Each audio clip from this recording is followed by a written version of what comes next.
Morning, welcome back to my channel. তো আপনারা সবাই কেমন আছেন? আশা করি সবাই খুব ভালো আছেন। তো আজকে একটা নতুন ব্লগে আমি আপনাদের সবাইকে স্বাগত জানাই। এখন বাজছে ঠিক 11:10। এখন থেকে ব্লগটা স্টার্ট করলাম।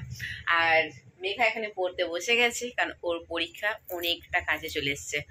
কারণ শুক্রবার দিন থেকে পরীক্ষা, এই সপ্তাহতেই পরীক্ষা। আর পরের সপ্তাহ বোধহয় শনিবারে শেষ হয়ে যাবে, তাই তো বাবা? পরের সপ্তাহে শনিবারে শেষ হয়ে যাবে। মেঘা কিন্তু আনন্দে ডগমগ হচ্ছে যে পরীক্ষাটা পরের সপ্তাহে শেষ হয়ে যাবে বলে। ওকে কিন্তু দেখে ভাববেন না যে ওর পরীক্ষাটা শুক্রবার থেকে শুরু হচ্ছে বলে ও ভয়ে কাতর হয়ে আছে। ও কিন্তু সেটা হয়ে নেই। ও খুশিতে ডগমগ যে পরের সপ্তাহে পরীক্ষা শেষ হয়ে যাবে, তাহলেই ওর ছুটি। এই জন্য ওর মনেতে এখন লাড্ডু ফুটছে। তো চলুন ব্লগটা স্টার্ট করলাম, দেখতে থাকুন। রান্না বান্নার জোগাড় বলতে আজকে সিম্পল সাদামাটা রান্না হবে। ডাল হবে, মাছ হবে, আর একটা ভাজা হবে। এখানে পুজো দেওয়া হয়ে গেছে, এখন আমারও পেট পুজো করা হয়নি। তো পেট পুজো করবো। মেঘা রানী করে নিয়েছে। আজকে মেঘাকে দিয়েছিলাম বাটার পাউরুটি, খেয়ে নিয়েছে। তো চলুন ব্লগটা স্টার্ট করলাম, দেখতে থাকুন। আচ্ছা ঠিক আছে। পড়াশোনা বন্ধ করে দিয়ে এই একটা অখাদ্য কুখাদ্য বানিয়ে নিয়ে এসছি।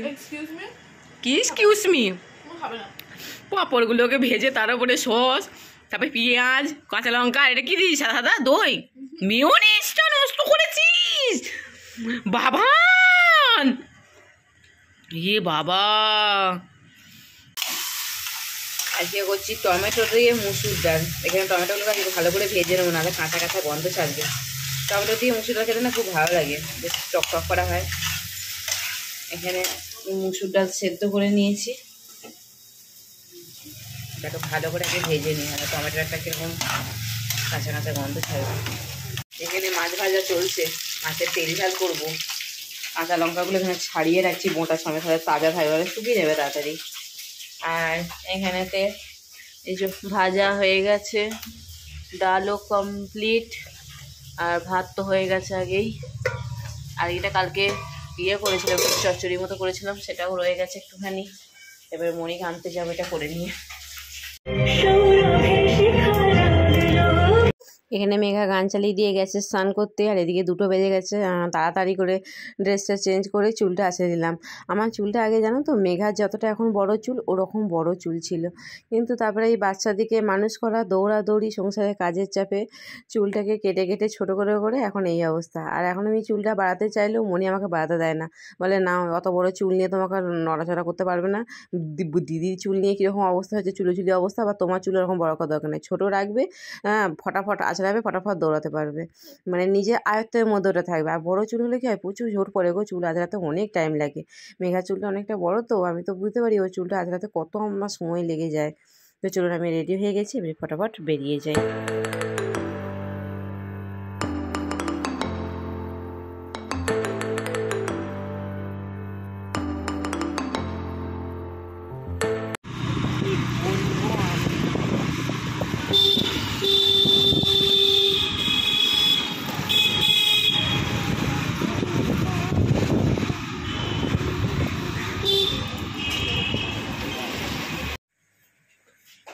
স্বস্তিকা,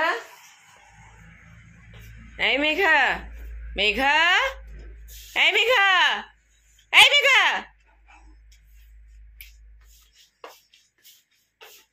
এই তুমি কি করছো? কি খাবার এগুলো? হ্যাঁ, এরকম চ্যাপ্টা চ্যাপ্টা রসগোল্লা? সব দুধ শেষ করে দিয়েছে, ভিজে যাচ্ছিল। আর এখন এটাতে কি বসাচ্ছ?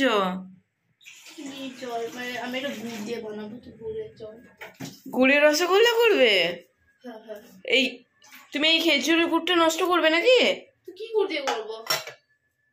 তুমি চিনি করো, গুড় নষ্ট করবে না। না না না না না না না, তুমি কেন রসগোল্লা করছো? না, চিনি রসগোল্লা করো।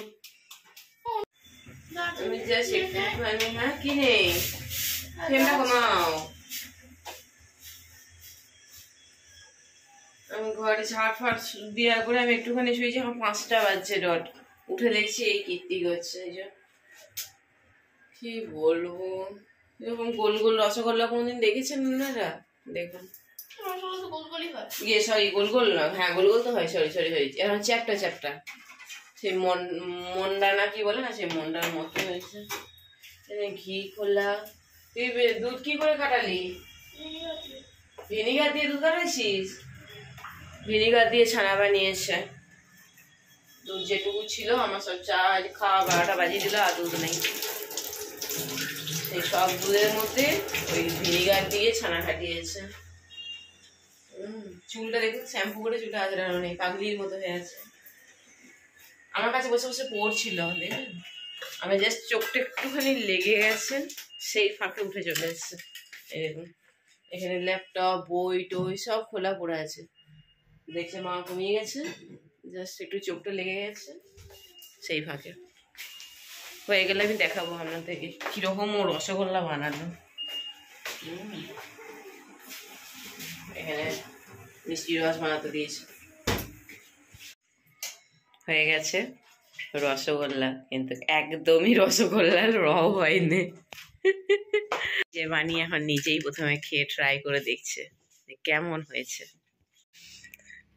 রিভিউ খুব একটা ভালো হবে বলে কিন্তু একদম মনে হচ্ছে না। মনি রসগোল্লা ফেল, পাস করলো না মনি এবারে, চ্যাপ্টা রসগোল্লা।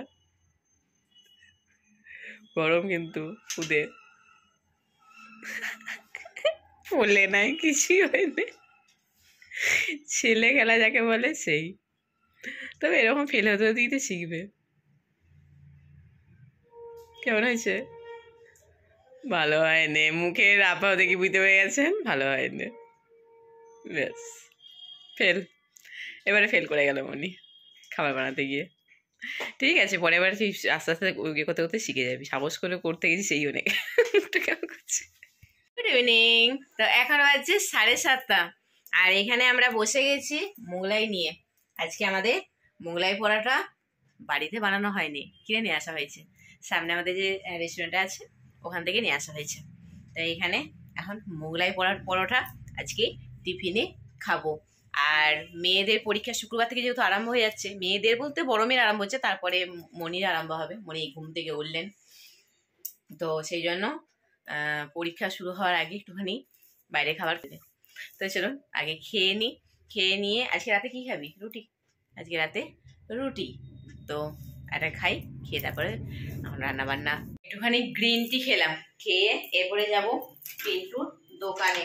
হাঁটি হাঁটি পাই, কাজকর্ম সব মোটামুটি হয়ে গেছে। আমি সন্ধ্যার দিকে যাই না, কারণ সন্ধ্যা থেকে কাজকর্ম থাকে, সেগুলো কমপ্লিট করে একটু রাতের দিকে যাই। 9টা 9:30টার দিকে রান্না বান্না সব কমপ্লিট করে রেখে দিয়ে যাই, যাতে এসে আর চাপ না থাকে যেটা করতে হবে ওটা করতে হবে।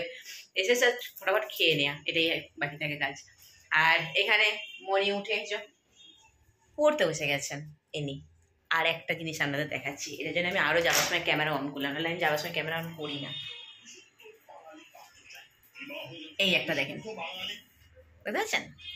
টিভির সামনে বসে আছে, দেখেন। একটা যতটা সিরিয়াস আর একটা ততটাই কি বলবো, বেয়াদব, কথা শোনে না, পড়াশোনা করে না, ফাঁকিবাজ। একটা যতটা সিরিয়াস, একটা ততটা ফাঁকিবাজ, বুঝতে পারছেন? তো চলুন ফটাফট বেরিয়ে যায়। মা তুই চাবিটা নিয়ে যা একটুখানি। হ্যাঁ চলো তো। আচ্ছা, ওই কলার সেকেটটা চাবি দিয়ে তারপর ওদিকে দিয়ে দেবো, তা নাহলে মুশকিল আছে। তো চলুন ফটাফট বেরিয়ে যাই। হ্যাঁ, আজকে বাজারও টুকটাক করার আছে।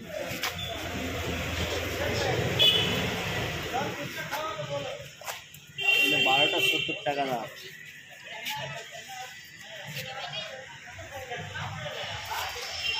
যেটাই নেবে সেটাই কি 100 টাকা? আমার মতো গরিব মানুষদের জন্য তো একটুখানি লুজ বিক্রি করতে পারো। ওই সিস্টেমটাই এটা নেই, বুঝলেন তো?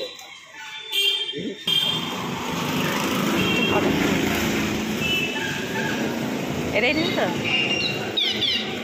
পয়সা তুমি দাও না আমি দেবো। মেঘা ওর বাবাকে বলেছিল যে বাবা আমার স্ট্রবেরি খেতে মন যাচ্ছে, তো আমাকে স্ট্রবেরি কিনে এনে দেবে।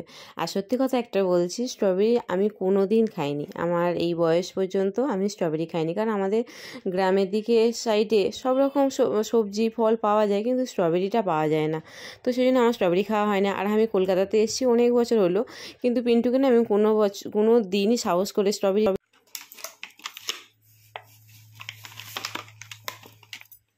মেঘা, বড় লোকি খাবার এনেছি, খোল।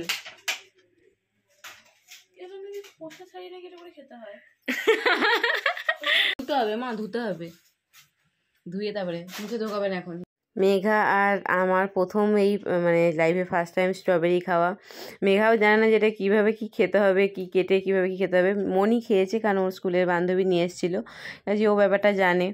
তো মেঘা ভাবছে বোধহয় খোলা টোলা কিছু ছাড়াতে হবে। তো আমি বললাম কি আমি জানি না, আমাকে জিজ্ঞেস করলে আমি বলতে পারবো না যে কোনো খোলা আছে কি না, ছাড়াতে হবে কি না, আমি জানি না। তো মনিকে জিজ্ঞাসা কর, মনি এই ব্যাপারটা জানে। তারপরে মনিকে ডাকা হলো। তো তার আগে এগুলোকে ধুতে হবে, সেই যে খোলাই ছাড়াতে হোক আর যাই হোক আগে ধুতে হবে। মেঘা কেমন শুকছে দেখো, কারণ ও তো এই ফার্স্ট টাইম স্ট্রবেরি হাতে নিয়ে দেখছে আর এই ফার্স্ট টাইম ও স্ট্রবেরি খাবে, আমিও খাবো। তো চলুন মেঘা খেয়ে কি বলে দেখি। তোর কেমন লাগছে মনি? মোটামুটি। তোর তোর মুখের এক্সপ্রেশন দেখে খুব একটা ভালো বলে মনে হচ্ছে না। মানে এটা হচ্ছে গিয়ে 30% ভালো, 70% খারাপ।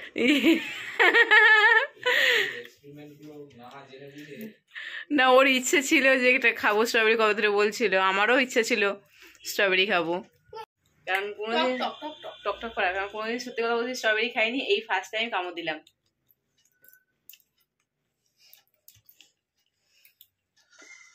খুবই টক, খুবই টক। আমাদের গ্রামে যে পাকা কুল হয় খেতে টকটা, ঠিক সেরকম।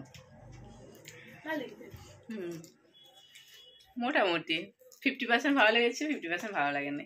মনিতে একটা শেষ হয়ে গেল, কোনো রায় দিচ্ছে না, কে যাচ্ছে। মিষ্টি একটু হলে ভালো হতো। মনি পড়তে বসেছিল, আমি ওর কাছে বসেছিলাম, কিন্তু আমি ঘুমিয়ে পড়েছি। তো মনি কত রাত্রে শুচ্ছে সেটা প্রমাণ হিসেবে আমাকে দেখানোর জন্য যে 3টে বেজে গেছে, ও 3টের সময় শুচ্ছে। কিন্তু সত্যি কথা বলতে আমি আর জেগে থাকতে পারিনি, আমি ঘুমিয়ে পড়েছি, কারণ আমার চোখের পাতাগুলো খুব ভারী হয়ে আসছিলো। তো চলুন ব্লগটা এখানেই এন্ড করে দিচ্ছি। আপনারা সবাই খুব ভালো থাকবেন, সুস্থ থাকবেন। তো আজকের মতো গুড নাইট। আর এই দেখুন আমার বাঁদরিটা, হ্যাঁ, রাত্রি 3টের সময় ভূতের মতো এই ঘর ওই ঘর করছে, একটু না ভয় লাগে না। আবার পাপাকে দিদিকে গুড নাইট বলছে টাটা করে।